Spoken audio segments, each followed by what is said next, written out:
जय वृक्षाय नमः। 5 तत्वों को दंडवत प्रणाम करता हूँ। तो ये प्रकृति का नियम है। तो इसका एक दूसरे से आहार करना, उसका ये गंदगी लेना कुदरत नहीं बनाया, कुदरत ने बनाया। ये कोई इंसान ने नहीं बनाया, ये कोई नहीं बनाया कि मैंने बुद्धिमान हूँ, मैं ये हूँ, मैं नहीं। इधर कोई अवतार ववतार नहीं है, कोई अवतार नहीं है। ये प्रकृति का नियम है। ईश्वर की एक शक्ति है। ईश्वर की शक्ति के अंदर ही आप सब आए हैं, हम आए हैं, सब आए हैं, तो चले भी जाएंगे, दूसरे को आएंगे। ये प्रकृति की तरह चलता रहेगा। आया गया, आया गया, आया गया, आज तक कोई। हाँ, जो आया और गया इससे मतलब नहीं है, मतलब उनसे है। तो आप आओ, इस दुनिया के अंदर आओ। आप जब समझदार हो, बुद्धिमान हो, अक्लवान हो, आप चतुर हो, आप सर्वोपरि हो, आप सोच सदन सब किया, कम से कम किसी की बुराई मत करो, किसी का पेड़ पौधे से लेकर उसका विनाश मत करो। आप किसी का जीव है जो आपने उनको जीव दिया नहीं है, आपने उसको दिया कुछ नहीं है, तो वो सजीव का आपको जीव लेना, जो वो सजीव का कष्ट देना, वो सजीव का हमको हानि पहुंचना, वो सजीव का उनके ऊपर जो प्रभाव करते हैं, अंदर से हाय निकल देना, वो अच्छा नहीं है।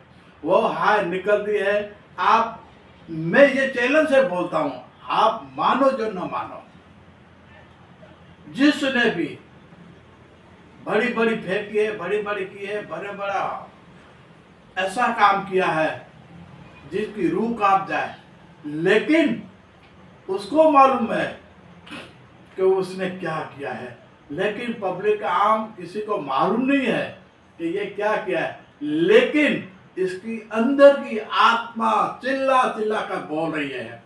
देखो, मैंने इसमें पहले भी बता दिया है कि आपका लेखा देखा कोई नहीं रखता है। क्यों रखे भाई? क्या जरूर है आपका लेखा देखा रखना? कोई नहीं रखता है। आपका कर्म कांड क्या है, कोई किसी से मतलब नहीं है। क्यों रखे भाई? किस लिए रखे? कौन सा आप उनके ऊपर उपकार किया है? कोई उपकार तो किया नहीं है। तो ये जीव सृष्टि के अंदर इसकी आत्मा उनको अंदर से चिल्ला कर बोलेगी कि आपकी ऐसे न ऐसे लास्ट जिंदगी नहीं निकलेगी। आप धोखे खा रहे, आप अफसोस में पड़ जाए कि पुरानी जिंदगी के अंदर आप बड़े होंगे तो वो आपको अंदर से जीव निकलने से पहले आपको सब हिसाब वहाँ चुकाना पड़ता है। किस लिए चुकाना पड़ता है, क्यों चुकाना पड़ता है, कैसे चुकाना पड़ता है? हाँ, अवश्य होता है। तो वो जीव, मैं ये नहीं बोलता किसी जाति नाती भेदभाव धर्म कर्म किसी ने, ये दुनिया पूरे की मैं बात करता हूँ। आज भी मैं बोलता हूँ कि आप कहीं भी देख लो, ये अवश्य आपको दिखने में आएगा। तो ये जो किया है, चाहे माँ बाप से करो शुरुआत, फिर किसी के बेटे के ऊपर अन्याय किया है, छोटे छोटे बच्चे के ऊपर, उनका भी मैं कह सकता हूँ। किसी बुजुर्ग का छल कपट करके उसका ले लिया, किसी का बेचारे के शादी करने के लिए एक झोड़ा लेने के लिए ये शहर में जाता है और वहाँ से खुश में होता है, मेरी बेटी की शादी है, मैं खुश होकर, वो आदमी बोलता है खुश होकर जा रहा है, कितनी खुशियाँ होती है। तो ये खुशियों के साथ ये आदमी जब वहाँ जाता है खरीदने के लिए, देखता है अरे किसी ने पैसा ले लिया, चुरा लिया, ये दुख हुआ उनको। तो उसकी बेटी का कोई